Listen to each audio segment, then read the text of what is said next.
Hola chicos, soy Belén Márquez y voy a explicar el problema 5.8 del libro 1 de hidráulica. El problema nos dice, una bomba centrífuga cuyo motor de arrastre tiene un coeficiente de rendimiento de 0,92 tiene por curvas características h igual a 55 más 75q menos 150q al cuadrado y rendimiento igual a 3,2q por 1 menos q. Cuando gira a 1450 revoluciones por minuto, con un rodete de 320 milímetros de diámetro e impulsa agua a una altura de 350 metros por una tubería de 500 milímetros de diámetro, de 737,5 metros de longitud y coeficiente de fricción de 0,02, calcular a. Si el coste del kilovatio por hora es de 14 pesetas, ¿cuánto será el coste de elevación del metro cúbico de agua? Y b. ¿Cuál será la velocidad de giro que eleve el agua en las mismas condiciones pero al mínimo coste? ¿Cuál será en este caso el costo del metro cúbico de agua elevado? Bien, para empezar con el apartado A, lo primero que necesitamos saber es cuántos metros cúbicos de agua vamos a elevar. Y cuando sepamos este dato, tendremos que calcular la potencia que necesitamos para poder elevar esa cantidad de metros cúbicos de agua. Cuando ya tengamos la potencia, podremos hacer una relación con el dato que nos dan de que un kilovatio por hora cuesta 14 pesetas y hallaremos el coste de la elevación del metro cúbico de agua. Para hallar los metros cúbicos de agua que vamos a levantar, estamos buscando el caudal. Y para hallar el caudal tendremos que encontrar el punto de funcionamiento de la bomba. Para encontrar el punto de funcionamiento de la bomba necesitamos la ecuación de la curva característica, que ya nos la da el enunciado, y además la curva resistente. Para hallar la curva resistente utilizaremos las fórmulas de Darcy-Weisbach, que las tenemos aquí.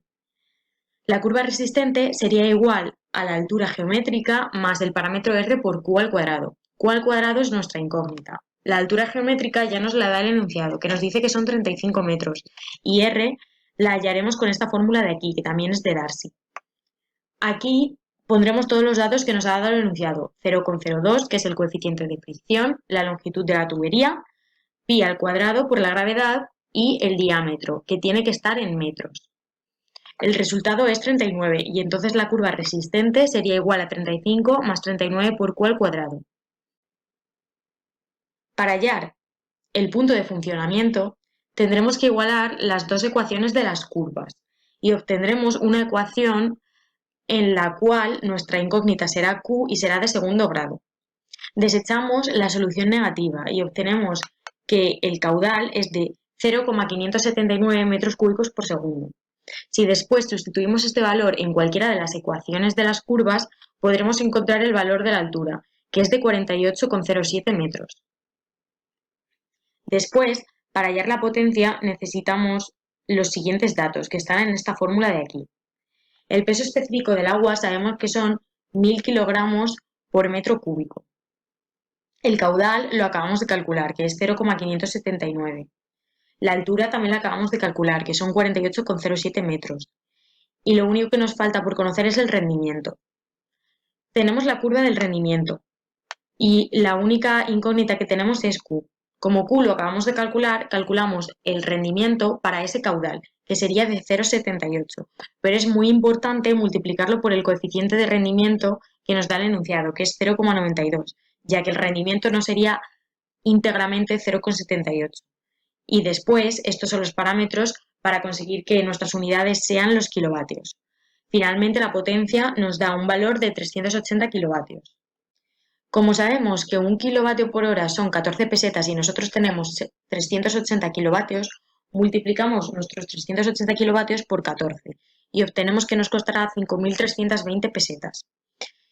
Como el caudal son 0,579 metros cúbicos por segundo y nosotros sabemos que queremos elevar esos metros cúbicos en una hora y una hora son 3.600 segundos, si multiplicamos 0,579 por 3.600 obtendremos que elevaremos 2.084,4 metros cúbicos en una hora.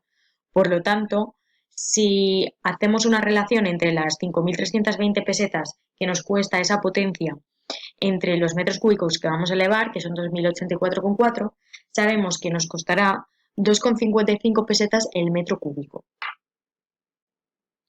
Para el apartado B, necesitamos calcular una nueva velocidad de giro que eleve el agua en las mismas condiciones pero al mínimo coste.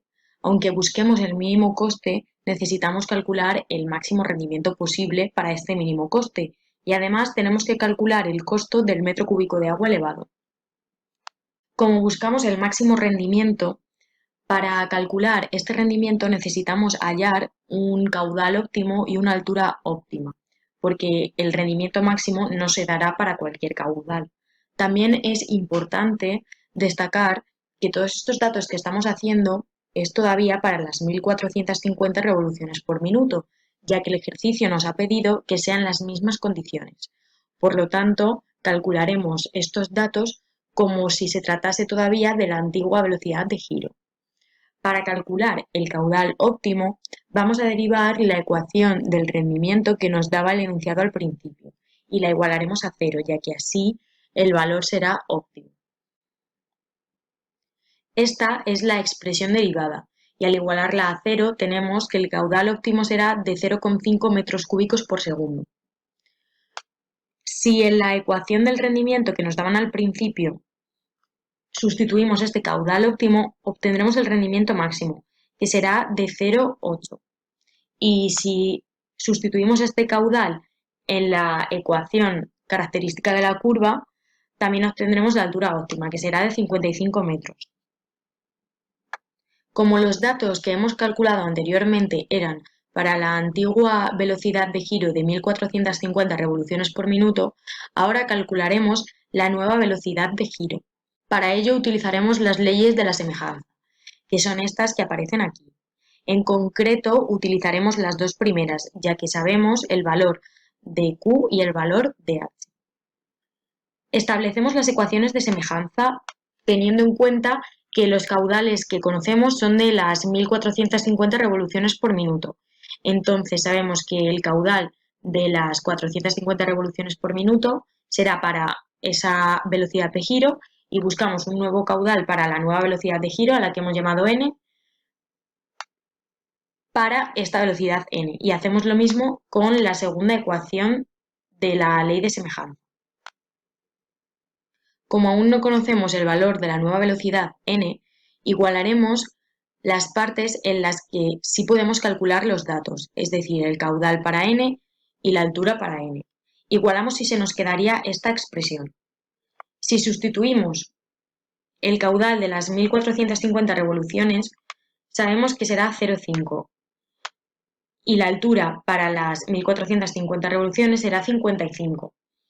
Si desarrollamos esta expresión, obtendremos que h es igual a 220 por q elevado al cuadrado. Como dijimos al principio del ejercicio, podemos hallar el caudal si conocemos el punto de funcionamiento y el punto de funcionamiento lo podemos saber si hallamos el punto de intersección entre la ecuación característica y la ecuación resistente. Ahora no tenemos la ecuación de la curva característica, pero sí que tenemos la curva de isosuficiencia, que es esta de aquí, y servirá para lo mismo. Y la ecuación resistente sigue siendo la primera que calculamos al principio del ejercicio.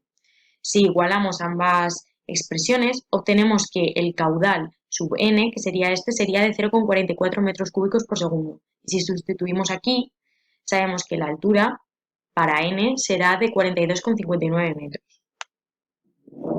Si sustituimos estos valores en las expresiones de las leyes de semejanza, podremos conocer el valor de la nueva velocidad n, que será de 1276 revoluciones por minuto.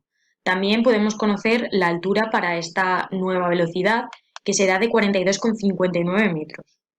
Si además desarrollamos las expresiones con estos datos, podremos saber que Q de las 1450 revoluciones por minuto será igual a 1,136 por Q de las 1276 revoluciones por minuto. Y lo mismo con las alturas. Si sustituimos estos datos en la ecuación característica, obtendremos nuestra nueva ecuación característica para estas nuevas condiciones. Esta es la nueva ecuación característica para 1276 revoluciones por minuto. A continuación calculamos la nueva potencia para las 1276 revoluciones por minuto. Seguimos la misma fórmula de antes, el peso específico por el nuevo caudal que hemos calculado, por la nueva altura, partido del rendimiento máximo de 0,8 por el coeficiente de rendimiento y luego la conversión. Y tenemos que la potencia sería 249,52 kilovatios. Después, para calcular el coste, hacemos exactamente lo mismo que en el apartado A. Calculamos cuánto nos costarían estos kilovatios, que sabemos que son 14 pesetas lo que cuesta un kilovatio por hora, entonces tendremos que nos costará 3.493,31 pesetas y luego calculamos nuestro caudal por 3.600 segundos que tiene una hora y sabemos que elevaremos 1.548 metros cúbicos de agua. Hacemos nuestra relación y vemos que nos costará 2,20 pesetas el metro cúbico de agua. A continuación, llevaremos a cabo una representación gráfica. En la representación gráfica vamos a dibujar todas las curvas de la bomba que hemos calculado a lo largo del ejercicio. En primer lugar, tenemos la curva característica de la bomba cuando la velocidad de giro era de 1.450 revoluciones por minuto. Esta ecuación nos la daba el enunciado. Lo que hacemos es dar valores desde 0 a 0,8, que era el rendimiento. Cuando la Q vale 0, la H valdrá 55 y así sucesivamente con todos los valores. Hacemos lo mismo para la curva resistente, que es la primera curva que calculamos en el apartado A. Hacemos lo mismo con la curva de rendimiento, que también nos lo daba el enunciado. Después con la curva de isosuficiencia, que es la curva que calculamos a partir de las leyes de semejanza para calcular el nuevo caudal. Y la curva de la bomba para 1.276 revoluciones por minuto, que es la última curva que calculamos cuando calculamos la nueva velocidad de giro. Y hacemos exactamente lo mismo para todas, damos valores para Q y apuntamos el valor que tendría H con ese valor. Cuando ya tenemos las tablas de valores, podemos empezar a representar. Por ejemplo, con la curva de la bomba a 1.450 revoluciones por minuto, tenemos que cuando Q, que está en el eje X, vale 0, la H valdrá 55. Por lo tanto, ese punto estará aquí. Vamos representando todos los puntos. Cuando la Q vale 0,1 valdrá 61. Por lo tanto, cuando la Q vale 0,1 en el eje X, la H en el eje Y valdrá 61 y la tenemos como por aquí. Vamos uniendo todos los puntos y así nos dará la curva de la bomba a 1.450 revoluciones por minuto y la tenemos aquí. Y hacemos lo mismo con todas las curvas. Aquí tendríamos la curva de isosuficiencia. Esta sería la curva resistente. Y esta sería la curva característica de la bomba cuando la velocidad de giro es de 1.276 revoluciones por minuto. Esta es la curva de rendimiento y como los rendimientos son en porcentajes, hemos creado un eje Y secundario a la derecha. Por lo tanto, nos guiamos con este eje Y y este eje X. Además, podemos comprobar que los caudales que hemos calculado y las alturas están representados gráficamente. Hemos dicho que los calculábamos con los puntos de intersección entre la curva resistente y la curva característica. Por lo tanto, cuando la bomba iba a 1.450 revoluciones por minuto, este era el punto de intersección. Y aquí tenemos el caudal de 0,575 metros cúbicos por segundo y aquí su correspondiente altura de unos 47,89 metros aproximadamente. Lo mismo cuando la bomba iba a 1.276 revoluciones por minuto. Este sería el punto de intersección. Y el caudal nos daba 0,44 metros cúbicos por segundo y la altura nos daba aproximadamente 42 metros.